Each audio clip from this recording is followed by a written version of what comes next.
Bonjour à tous. Bonjour. Je suis Patrick, j'ai Flavie à côté de moi. Nous sommes les créateurs des agences immobilières Visit & Co dans le Calvados en Normandie, belle région. On est également investisseurs à titre personnel. On adore justement vous conseiller sur ce sujet-là. On pense que l'investissement locatif, c'est d'une part la bonne sélection des biens immobiliers, mais aussi la maîtrise de la fiscalité. Et en cette période mi-avril 2022 période électorale, d'une part, mais aussi période de préparation fiscale, les impôts sont bientôt à déclarer. On a des bonnes nouvelles à vous donner. On va vous parler du déficit foncier, un sujet qu'on adore conseiller à nos clients parce que c'est un régime stable et bien encadré depuis quelques années. Donc c'est parti pour l'épisode du jour.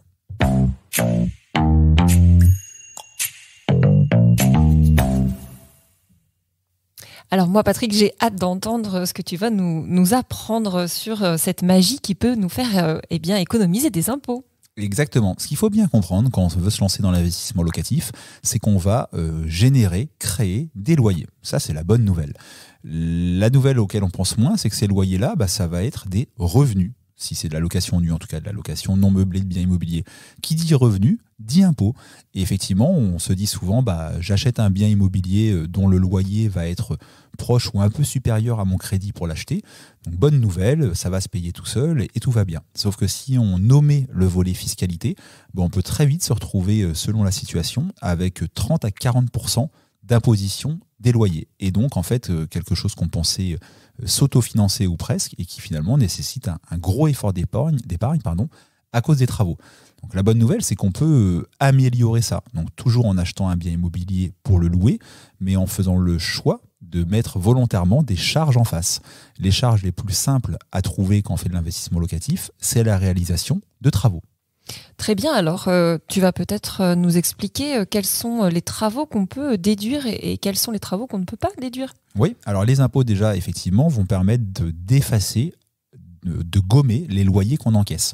Alors prudence effectivement, dans une maison ou un appartement qu'on achète, l'intégralité des travaux ne sont pas déductibles. Le fisc part du principe, pour essayer d'imager, de simplifier, que les travaux réalisés dans un logement ou dans une partie de logement qui existe sont déductibles. À l'inverse, quand on crée ou qu'on agrandit un logement, ça ne l'est plus. Donc, par exemple, si vous voulez faire une extension sur une maison, les travaux réalisés dans l'extension, fiscalement, n'auront aucun intérêt et seront perdus. Pareil pour un aménagement de comble. Si le grenier était brut, non existant, et que vous y faites une chambre ou deux supplémentaires, oui, ça va vous permettre d'augmenter le loyer. C'est une bonne idée. Ça augmentera même mécaniquement la valeur du bien, mais par contre fiscalement c'est pas un bon plan parce que tous ces travaux dépensés, 5, 10, 15, 20 000 euros, seront pas déductibles.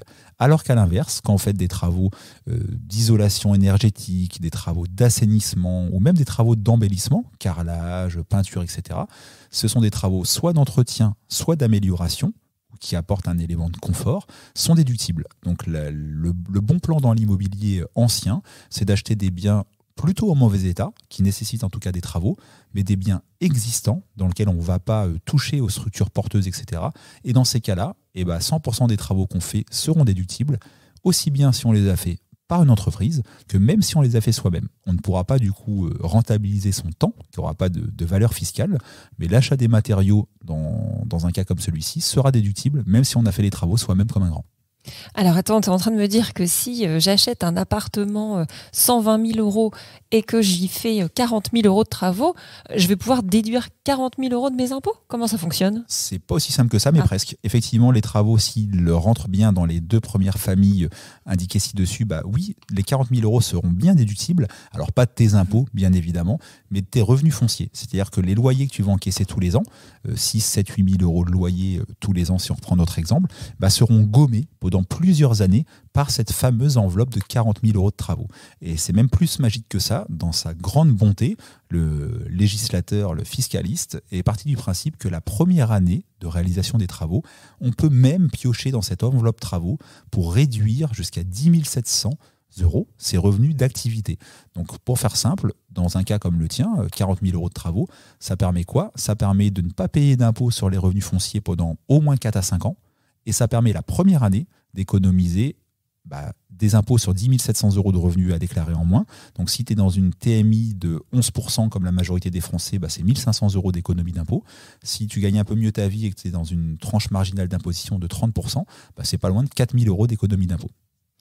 Ok, donc au final, avec la même enveloppe budgétaire au départ, qui est par exemple 120 000 euros, il vaut mieux dans ce cas acheter un appartement avec des travaux plutôt qu'un appartement tout beau. Exactement. Il y a quelques mois, chez Vitenco, on a reçu un client qui avait exactement cette idée-là d'acheter un appartement sur Caen, la capitale de la Basse-Normandie, en bon état pour pas s'embêter, et le mettre en location. Et je leur ai expliqué que sur une projection à 5 ans, parce qu'il y avait peut-être un souhait de revente après, etc., sur une projection à 5 ans, l'achat de cet appartement-là, dans leur situation fiscale, il allait augmenter leurs impôts de près de 8 000 euros sur 5 ans.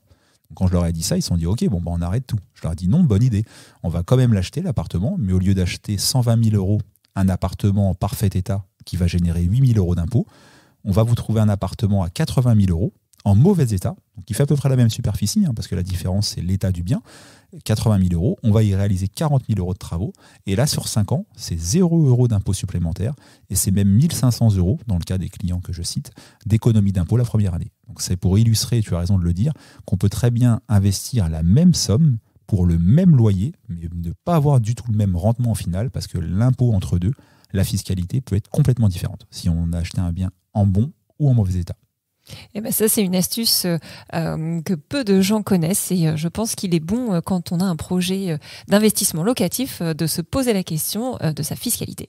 Tout à fait, toujours penser à ça. Il y a plein de solutions pour la maîtriser, l'améliorer. En location nue, qui est un mode d'exploitation des biens immobiliers qu'on adore, Flavie et moi, c'est notre mode chouchou. À titre personnel, c'est ça qu'on fait. Le déficit foncier, c'est l'option la plus simple, la plus stable pour le faire. Vous pouvez aussi vous tourner vers la location meublée. Ça a certains inconvénients qu'on a évoqués dans d'autres podcasts et dans d'autres vidéos, mais ça permet aussi de maîtriser la fiscalité. Et pour finir, la dernière solution pour les plus aguerris peut être la SCI, mais pas n'importe quelle SCI. La SCI a l'impôt sur les sociétés. C'est pareil, on entend parfois la SCI, c'est magique pour les impôts. C'est complètement faux et complètement vrai. Une SCI à l'impôt sur le revenu, celle qu'on voit le plus souvent, elle est transparente fiscalement, elle n'a aucun intérêt fiscal. Une SCI à l'IS, donc faites-vous bien conseiller, peut avoir un gros intérêt fiscal, mais a aussi d'autres inconvénients lors de la revente du bien immobilier, etc. Donc dans le volet, dans votre souhait de vous lancer dans l'investissement locatif pour préparer votre retraite, gagner un peu mieux votre vie, faire un revenu complémentaire ou préparer un patrimoine à transmettre à vos enfants, oubliez surtout pas le volet fiscal parce qu'il pourra vous jouer des tours. Eh bien Patrick, merci pour ces éléments qui vont en aider plus d'un, je pense. On espère que ça vous plaît. N'oubliez pas qu'en vous rendant sur YouTube, vous avez accès à plus de 50 vidéos. Sur notre plateforme de podcast, on en a déjà plus d'une dizaine qui traînent. N'hésitez pas à nous motiver, laissez un petit like, ça ne vous coûte pas grand-chose si vous avez écouté le podcast ou regardé la vidéo. Et nous, ça nous fait plaisir, ça nous motive toutes les semaines à prendre le micro ou la caméra pour les vidéos et à continuer de faire l'ADN de Vitenco, du conseil gratuit. On vous dit à bientôt. À bientôt.